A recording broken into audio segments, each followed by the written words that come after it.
Сәлеметсіңдер ме оқушылар? Қазақ тілі сабағына қош келдіңдер. Бүгінгі сабақтың тақырыбы шаштаразда. Мақсаты кіммен, немен сұрақтарын қолдануды үйрену. Сегодняшняя наша тема в парикмахерской. Научитесь использовать вопросы с кем, с чем. Бүгінгі сабақтың жаңа сөздермен таныс болайық. Шаштараз, парикмахер, тарақ, расческа, сусабын, шампунь, алжапқыш, фартук, жабын, пеньюар, шаш қыстырғыш, заколка. Келесі сөйлемдерді оқимыз. Қарамен берілген сөздерге қандай сұрақ қоюға болады? Прочитаем предложение. Поставьте вопросы к выделенным словам. Шаштараз сусабымен не істейді? Шаштараз тарақпен қайшымен не істейді? Шаштараз шаш қыстырғышпен не істейді? Переведем на русский язык. Что делает парикмахер с шампунем? Что делает парикмахер с расческой и ножницами? Что делает парикмахер с заколкой?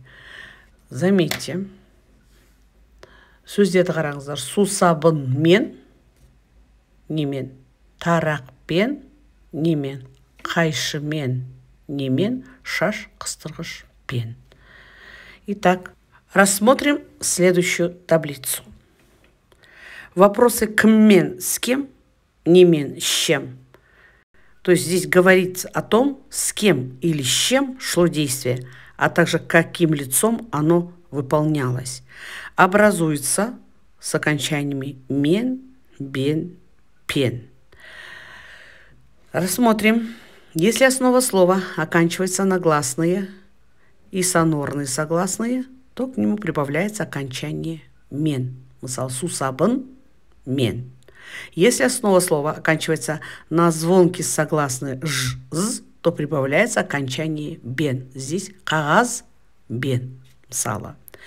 Если, конечно, конечный звук слова глухой согласный или на звонкий согласный б, в, г, г, д, то к нему прибавляется окончание пен. Мысалы, орындық, пен. Осы ережені пысықтау үшін келесі жаттығуды орындайық. Сөйлемдегі сөздерге тиісті жалғауды мен, бен, пен жалғап жаз. Выполним следующее упражнение. Вместо точек вставьте соответствующие суффиксы мен, бен, пен. Тамаша оқушылар. Олай болса, өздеріңді тексеріңдер. Проверьте себя. Келесі тапсырманы орындау үшін жіктік жалғауының септелуіне назар аударайық. Для того, чтобы выполнить следующее задание, обратите на то, что личное местоимение склоняется по падежам, то есть тоже отвечает на вопрос кіммен, с кем. Мен, я, менімен, со мной. Сен, ты, сенмен, с тобой. Сіз, вы, сізбен, с вами. Ол, он, онымен, с ним. И көпше түрде во множественном числе біз, мы, бізбен, с нами, сендер, вы, сендермен, с вами. В вежливой форме сіздер, вы, сіздермен, с вами. Олар, они, олармен, с ними. Келесі тапсырмада жақшада берілген сөздерді дұрыс нұсқада жаз. Сонымен, напишите слова в скобках в правильном варианте. Тамаша балалар, өздерін тексеріңдер. Молодцы, проверьте себя. Келесі тапсырманы рөлге бөліп оқыңдар. Өз беттерімен жалғастырып көріңдер. Прочитайте по ролям и продолжите самостоятельно. Сонымен өздеріңді тексеріңдер. Сәлеметсіз бе? Шашымды қиып беріңізші. Менімен жүріңіз. Мына жерге отырыңыз. Журналдан үлгі таңдайсыз ба? Жоқ, маған өте қысқа шаш жарасады. Жұқалап қия беріңіз. Жақсы, олай болса шашыңызды су сабынмен жуайық. Жақсы. Міне, шашыңызды жұқалап қидым. Артқы жағын айнамен көрсетіңізші. Сізге ұнады ма? Я, рахмет. Здравствуйте. Пожалуйста, подстригите меня. Пойдемте со мной.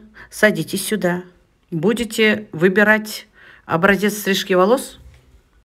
Нет, мне идут очень короткие волосы. Можете подстричь коротко и тонко?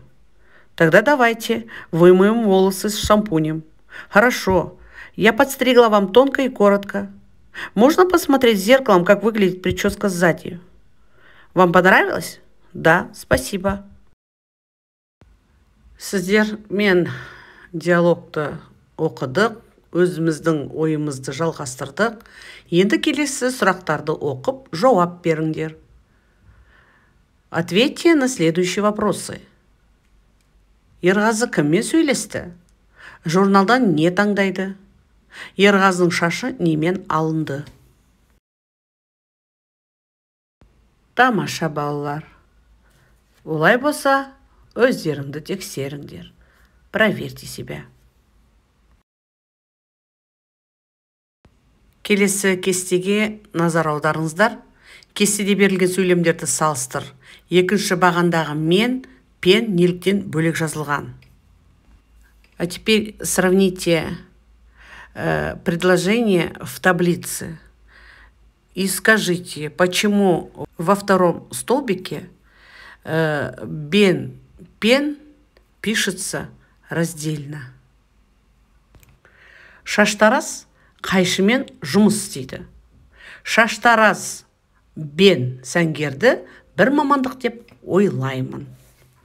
Балалар, бірінші сөйлемде қайшымен сөзінде мен ол септік жалғау болып тұр. Ал екіншісіндегі бен ол жалғаулық шылау. Ол шаштараз бен сәнгердің ортасын жалғап тұр. В первом предложении шаштараз қайшымен жұмыс істейді. Қайшымен отвечает на вопрос не мен, с чем. И здесь это окончание. А во втором предложении шаштараз бен сәнгерді бір мамандық деп ойлаймын, то бен здесь соединительный союз, который соединяет однородные члены предложений, здесь шаштараз и сәнгер. Переведем первое предложение. Парикмахер работает ножницами. Если перевести второе предложение, то будет звучать так. Я считаю, что парикмахер и стилист – это одна профессия. Келесі тапсырма, сөйлемдер құраңдар. Құрағанда төмендегі сөздерді қолданыңдар. То есть следующее задание – составьте предложение, используя следующие слова. Тамаша. Орындап болсаңыздар, өздеріңді тексеріңдер. Проверьте себя. Үйге тапсырма. Шаштараз тақырыбына диалог құру. Осымен сабағымыз аяқталды. Сау болыңдар. Назарларыңа рахмет.